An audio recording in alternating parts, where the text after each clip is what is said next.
రాజ్యాంగం పట్టుకున్న మల్లోజుల ఇప్పటికీ క్షమాపణ చెప్పలే, నా వల్లనే వేలాది మంది చనిపోయారు అని. ఎందుకు క్షమాపణ చెప్పలే? నువ్వు మొన్న లొంగిపోయినవా? అసలు 35 ఏళ్ల క్రితం లొంగిపోయి లోపలిపోయి మొత్తం పీపుల్స్ వారిలో బీసీఎస్ ఎస్టీలు చంపించినవా? ఫడ్నవీస్ శర్మతో మల్లోజుల శర్మ కలిసిండు. ఎందుకు ఈ మాట అంటుందంటే, మన ఉద్యమంలో ఒక్క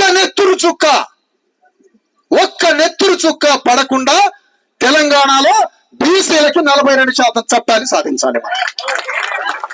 ఇక సార్ వచ్చింది, ఇక చనిపోయింది సారు, బలైపోయింది సార్. అంబేద్కర్ తన రాజ్యాంగం గురించి ఒక నెత్తురు చుక్క పడకుండా, ఒక హింస జరగకుండా భారతదేశంలో సామాజిక ఆర్థిక రాజకీయ విప్లవాన్ని సృష్టించేదే నా రాజ్యాంగం అని చెప్పాడు అంబేద్కర్. ఇక నెత్తురు పారద్దు తెలంగాణలో అయ్యా. మన అయ్యలు పారించిన నెత్తురు చాలుగా. అందరినీ చంపుకున్నాం మన అయ్యల్ని. ఆవేశంతో, నీతితో, న్యాయంతో. ఎక్కడ అన్యాయం జరిగితే తట్టుకోలేక అన్ని పార్టీల నినాదంలోకి పోయి అందరం చచ్చిపోయినాం. ఇక వద్దు, శాంతియుతంగా అంబేద్కర్ తాత్విక జ్ఞానంతో, ఫూలే ఆలోచనతో, కాన్షీరాం చతురతతో ఉద్యమాన్ని మొదలు పెడదాం, జ్ఞానంతో మొదలు పెడదాం. ఇక్కడ ఒక అతిపెద్ద కార్యక్రమం జరగబోతుంది, చాలా జాగ్రత్తగా ఆలోచించాలి.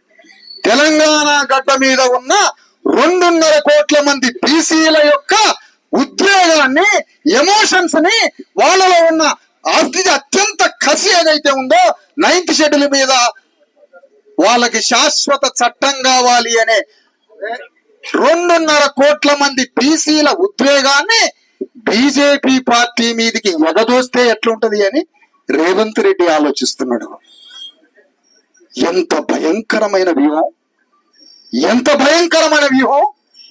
నీవు 9th షెడ్యూల్ కోసం యుద్ధం చేయకుండా, నీవు 9th షెడ్యూల్ కోసం పోరాటం చేయకుండా, నువ్వు 9th షెడ్యూల్ కోసం నీ చావో రేవో తెగబడి యుద్ధం చేయకుండా తెలంగాణలో ఉన్న 2.5 కోట్ల మంది బీసీలని ఎగదోస్తే బీజేపీ మీదకి, ఆ ఎగదోసే ఉచ్చులో మనం పడి ఢిల్లీ శీతాకాల సమావేశాలకి ఢిల్లీ పోయి ఆ చలిలో చికెన్ మటన్లు తిని చలికోట్లు కొనుక్కొని వస్తే మనమంతా,